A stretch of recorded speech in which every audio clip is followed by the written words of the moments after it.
கைது செய்யப்பட்டு விளக்கமறியலில் வைக்கப்பட்டுள்ள சொல்லிசை கலைஞர் சங்கீத்சனுடைய பிணைமணி மீதான கட்டளை எதிர்வரும் 23ஆம் தேதி அறிவிக்கப்படும் என்று சொல்லி யாழ்ப்பாணம் மேல் நீதிமன்றம் இன்றைய தினம் அறிவித்திருக்கிறது.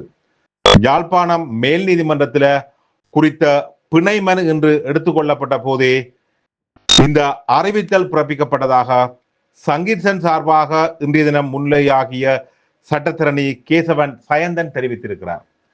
கைது செய்யப்பட்டு விளக்கமறியலில் வைக்கப்பட்டுள்ள சங்கீத்சனுக்கு பிணை வழங்குமாறு கோரியே இந்த மனு தாக்கல் செய்யப்பட்டிருந்தது. இந்த நிலையில சாவகச்சேரி நீதவான் நீதிமன்றத்தில் பிறப்பிக்கப்பட்டுள்ள கட்டளைகள் தொடர்பாகவும் சங்கீத்சன் சார்பாக மறுசீராய்வு மனு தாக்கல் செய்யவும் நடவடிக்கை எடுக்கப்பட்டும் இருக்கிறது. அத்தோட உயர் நீதிமன்றத்தில் தாக்கல் செய்யப்பட்டுள்ள அடிப்படை உரிமை மனு நாளை அல்லது எதிர்வரும் 15 அல்லது 16ஆம் தேதிகளில் எடுத்துக்கொள்ளப்படும் எனவும் சங்கீத்சன் சார்பாக ஆஜராகிய சட்டத்திரணி கேசவன் சயந்தன் குறிப்பிட்டிருக்கிறார்.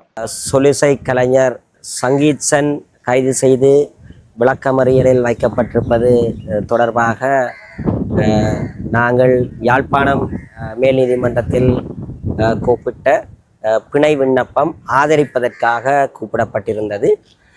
குறித்த பிணை விண்ணப்பத்தை ஆதரிக்கும் பொழுது குறிப்பாக போலீசார் சாவகச்சேரி நீதவான் நீதிமன்றத்தில் கோப்பிடப்பட்ட பி அறிக்கையில் உள்ள சில சட்டமுரணான விடயங்களை குறிப்பிட்டு அந்த அடிப்படையில் சங்கீத்சனுக்கு தொடர்ந்தும் அநீதி இழைக்கப்பட்டு வருவதாகவும் அது பாரதூரமான நீதி புரள்வாக இருக்கிறது என்றும் குறிப்பிட்டு ஆகையினால் அவர் விளக்கமறியல் வைக்கப்பட்டிருக்கின்ற ஒவ்வொரு நிமிடமும் அது தொடர்ந்தும் பாரதூரமான நீதி புரள்வை ஏற்படுத்துவதாக அமையும் என்பதால் எதிர்மனதாரர்களுக்கு அதாவது சாவகச்சேரி போலீஸ் நிலைய பொறுப்பதிகாரி, யாழ் மாவட்ட குற்ற விசாரணை பொறுப்பதிகாரி மற்றும் கௌரவ சட்டமாதிபர் ஆகியோருக்கு அறிவித்தல் அனுப்புவதை இயன்ற விரைவில் கட்டளை சேவகர் ஊடாக மேற்கொள்ளுமாறும் அறிவித்தல் திரும்பும் திகதியாக நாளைய தினத்தை குறிப்பிட்டு இந்த வழக்கை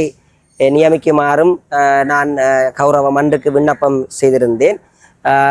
எது எவ்வாறாயினும் எதிர்வரும் 23/6/2026ஆம் தேதிக்கு அறிவித்தல் திரும்பும் தேதியாக குறிப்பிட்டு வழக்கு ஒத்திவைக்கப்பட்டுள்ளது.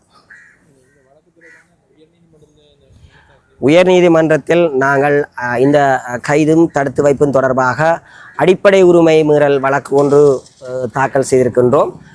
அந்த அடிப்படை உரிமை மீறல் வழக்கு ஆதரிக்கப்படுவதற்காக நாளை அல்லது எதிர்வரும் 15ஆம் அல்லது 16ஆம் தேதிக்கு உயர் நீதிமன்றத்தில் கூப்பிடப்படுவதாக இருக்கின்றது. இது தவிர நாங்கள் குறித்த சாவகச்சேரி நீதவான் நீதிமன்ற கௌரவ நீதிபதி அவர்கள் ஆக்கிய கட்டளை தொடர்பில் மீளாய்வு விண்ணப்பம் ஒன்றையும் இன்றைய தினம் தாக்கல் செய்ய இருக்கின்றோம். அது சம்பந்தமான விவரத்தை நீங்கள் பின்னர் தெரிந்து கொள்ளலாம்.